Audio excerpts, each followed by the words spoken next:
bersatu di dalam doa. Kembali kami mengucapkan syukur kepadamu ya Tuhan atas setiap anugerah dan berkat Tuhan yang melimpah di dalam setiap kehidupan kami. Kami boleh bersyukur atas berkat Tuhan yang tak pernah berkesudahan dalam hidup kami. Hingga di pagi hari ini juga kami boleh bangun dari tidur kami dalam keadaan sukacita dan tidak kekurangan sesuatu apapun. Tuhan Yesus, pagi hari ini kami menyerahkan kehidupan kami secara total ke dalam tangan-Mu yang kudus. Kiranya Tuhan yang senantiasa menyertai kami, campur tangan untuk membimbing dan menolong kami menjalani hari-hari kami. Jauhkan kami dari segala keinginan sejahat Tuhan, sehingga kami boleh hidup seturut dengan firman-Mu. Dan melalui renungan ini, kami menyerahkan hidup kami dan raga kami hanya ke dalam tangan-Mu yang kudus. Karena Tuhan yang senantiasa menyertai dan menguasai hati dan pikiran kami. Berfirmanlah Bapa, karena kami sudah siap untuk mendengarkannya. Amin. Selamat pagi untuk kita seluruhnya jemaat Tuhan yang terkasih.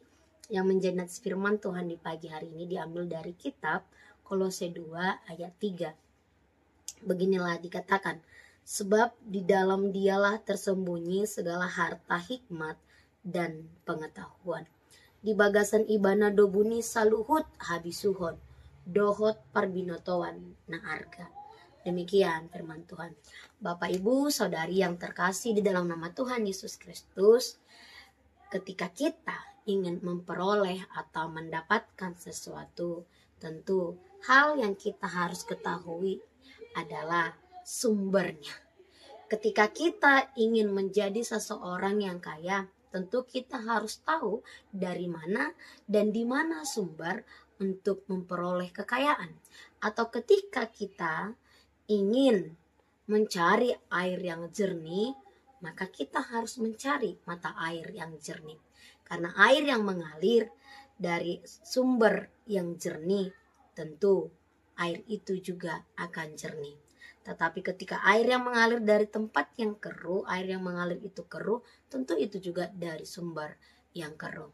Demikian halnya dengan firman Allah yang menyapa kita di pagi hari ini, yang mengatakan bahwa hikmat dan pengetahuan itu merupakan sesuatu kekayaan yang sangat berharga yang tersembunyi di dalam Allah itu sendiri, di dalam Tuhan itu. Jika manusia hanya terfokus pada kekayaan-kekayaan yang ada di dunia ini, Paulus mengatakan bahwa kekayaan yang paling penting menurut firman Allah itu adalah memiliki hikmat dan pengetahuan. Sesuatu yang tersembunyi tentu haruslah diusahakan untuk ditemukan. Sesuatu yang tersembunyi harus kita cari agar kita dapat memilikinya.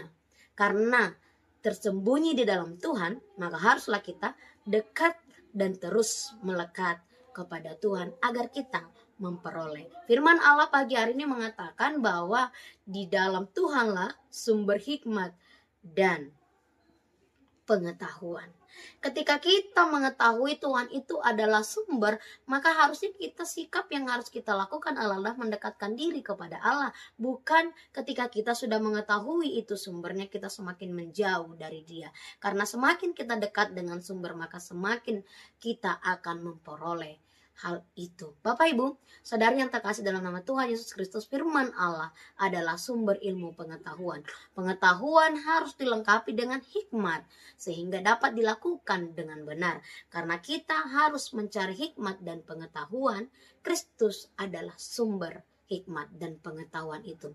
Ketika kita sudah mengenal dan menjalankan apa yang diajarkan oleh Allah itu, oleh Tuhan, maka kita akan menerima hikmat dan pengetahuan itu yang melekat dalam hati nurani kita yang ada dan yang kita peroleh dari Kristus itu sendiri. Jadi mari kita tetap terus tinggal di dalam Kristus yang merupakan sumber hikmat itu, yang merupakan sumber pengetahuan bagi kita, yaitu sumber pengetahuan baik. Sehingga kehidupan kita juga menghasilkan perbuatan yang baik.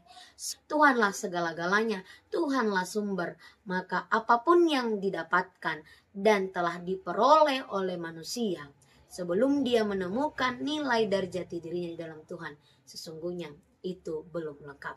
Bapak, Ibu, Saudari yang terkasih di dalam nama Tuhan Yesus Kristus, jika kita sudah mengetahui Tuhan adalah sumber hikmat dan pengetahuan, maka mendekatlah kepada Dia. Jika kita sudah mengetahui Tuhan adalah sumber hikmat dan pengetahuan, maka temukanlah sikap apa yang nampak dalam kehidupanmu. Perlihatkan sikap apa yang nampak. Jika Kristus adalah sumber hikmat dan pengetahuan kita, maka tentu orang lain dapat merasakan dampak dan nampak di dalam kehidupan kita dengan memilih kata yang sesuai dengan kehendak Kristus.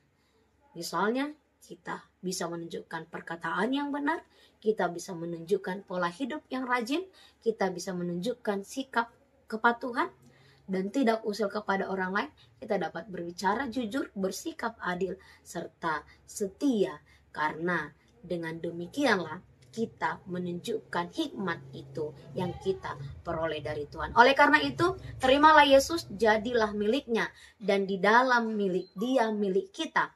Kenallah Dia, karena semakin kita mengenal Dia dan mendalam, maka niscaya hikmat itu juga dan pengetahuan itu akan semakin mengalir dalam diri kita dan semakin kita miliki. Karena kita diteguhkan dan datanglah kepada Yesus karena Dia adalah sumber hikmat di dalam kehidupan kita.